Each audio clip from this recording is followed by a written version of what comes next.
Muchos ven el conflicto entre Israel y Palestina como cumplimiento de las profecías y marcando los eventos finales de la historia de este mundo. Pero ¿qué hay de cierto en esto? ¿Qué dice la Biblia? ¿Son realmente estos eventos diferentes a los que han ocurrido anteriormente?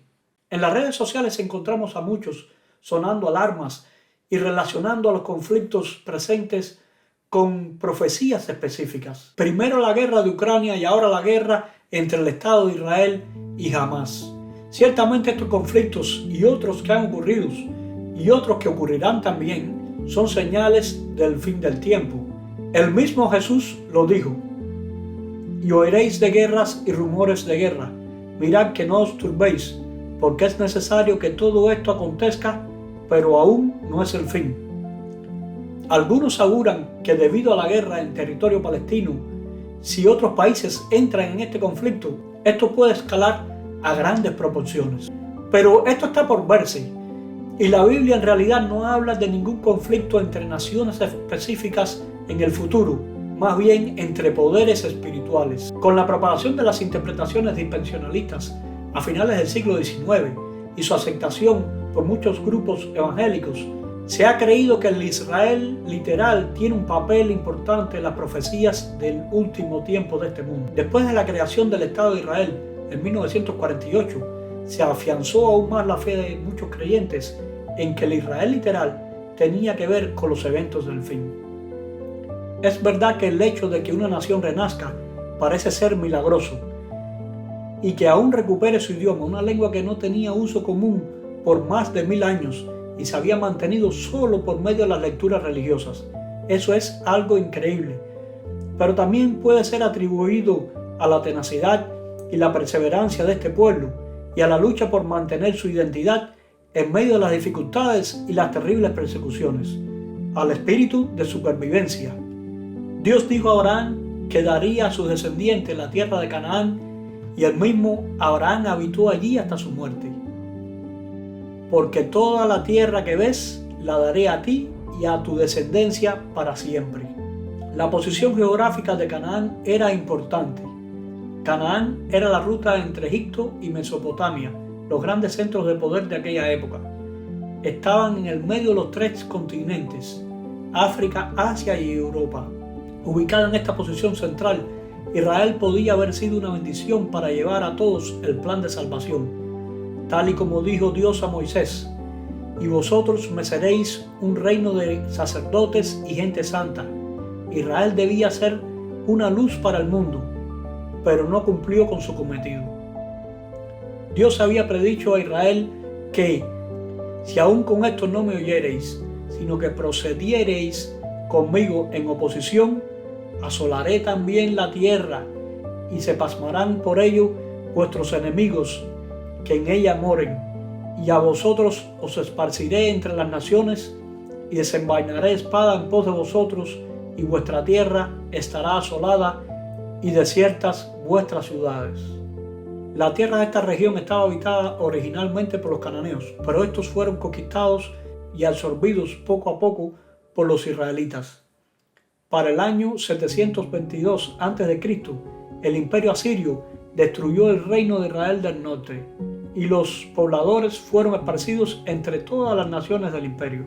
El reino de Judá permaneció por un tiempo más hasta que corrió un destino similar. En el 586, Jerusalén fue destruida por los babilónicos y los judíos fueron deportados. Los persas siguieron a los babilónicos en el poder, y estos les permitieron a los judíos regresar y reconstruir a Jerusalén. Los judíos permanecieron como tributarios de los persas y después de los griegos. En el siglo II a.C., los judíos alcanzaron su independencia y permanecieron así hasta que, debido a una guerra civil, los romanos intervinieron. Primero los romanos pusieron a Herodes como rey vasallo, y después la región de Judea quedó anexada a Roma como una de sus provincias. La revuelta de los judíos llevó a la destrucción nuevamente de Jerusalén y el templo en el año 70 después de Cristo. Otra revuelta desde el 132 al 136 trajo como resultado la expulsión de los judíos de esta región. Y el emperador Adriano renombró la provincia como Siria-Palestina para eliminar cualquier relación con los judíos.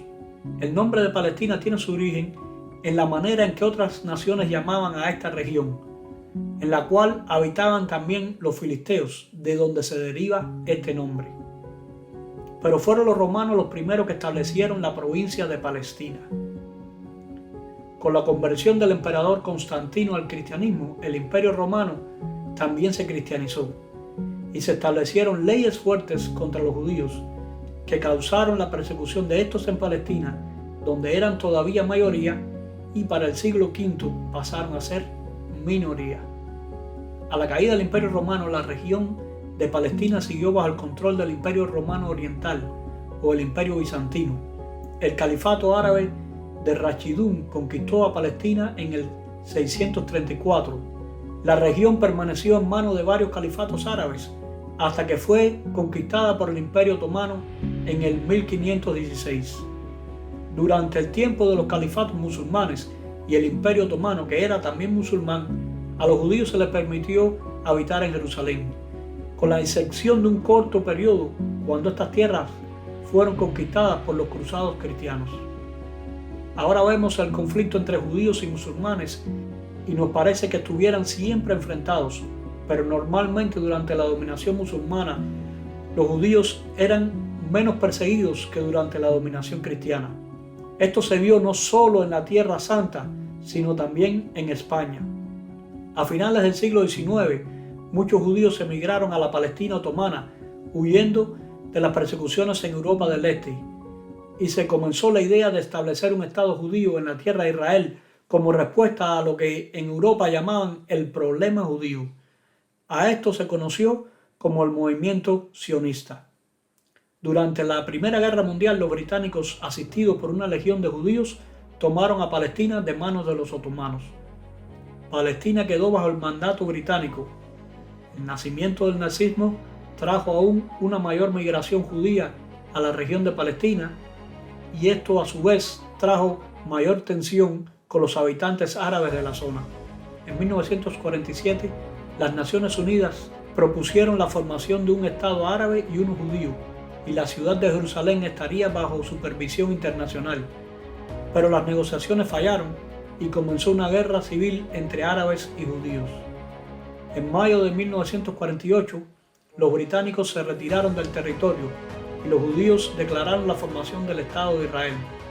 Al día siguiente, varios países árabes lanzaron una guerra contra los judíos y un año después terminó este conflicto, determinándose así las fronteras de los territorios.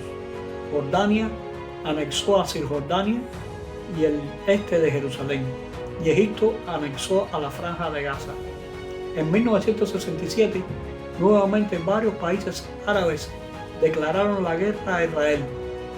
Esta fue la que se conoció como la Guerra de los 6 días por su duración. Al final de la guerra, Israel había quitado a Egipto la Franja de Gaza y el Sinaí. A Jordania le tomó Cisjordania y Jerusalén del Este, y a Siria las alturas del Golán. Aduciendo que estas posiciones eran estratégicas para su defensa, Israel ha mantenido la mayoría de estos territorios bajo su poder. En 1973, Egipto y Siria atacaron a Israel durante la festividad del Yom Kippur. Esta vez Israel nuevamente venció a sus enemigos.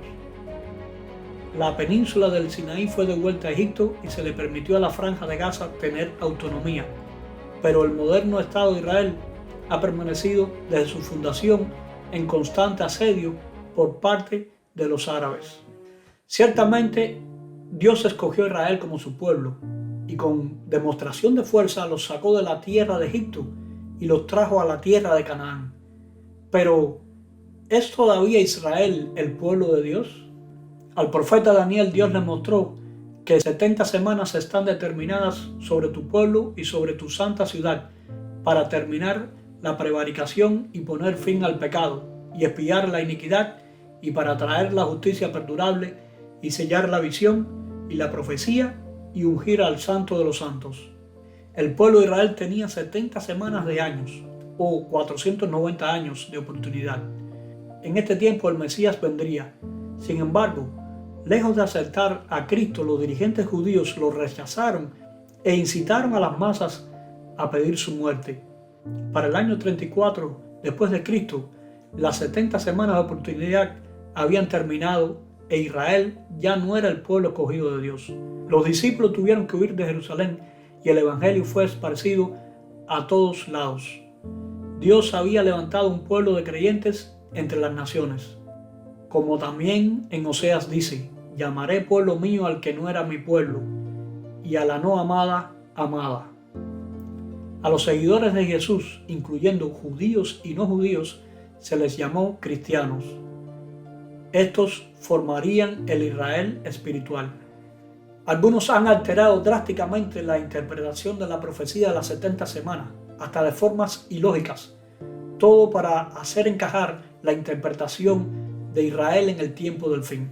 Esta tendencia ha aumentado después de la creación del Estado de Israel, pero ningún evento reciente, aun por extraordinario que parezca, debe afectar la interpretación correcta de las Escrituras.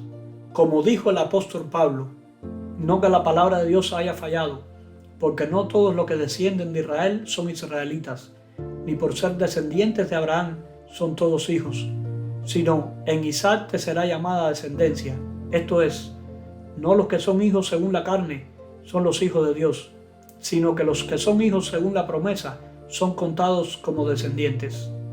Saber por tanto que los que son de fe, estos son hijos de Abraham. Las profecías bíblicas acerca del tiempo del fin se enmarcan en la batalla espiritual entre el bien y el mal.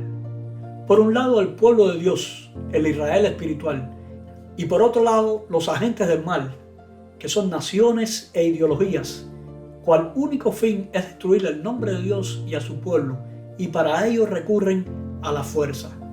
Es bien fácil hoy ver los dos bandos. Cada uno está escogiendo hoy su lugar en esta gran batalla final. ¿De qué lado estarás tú?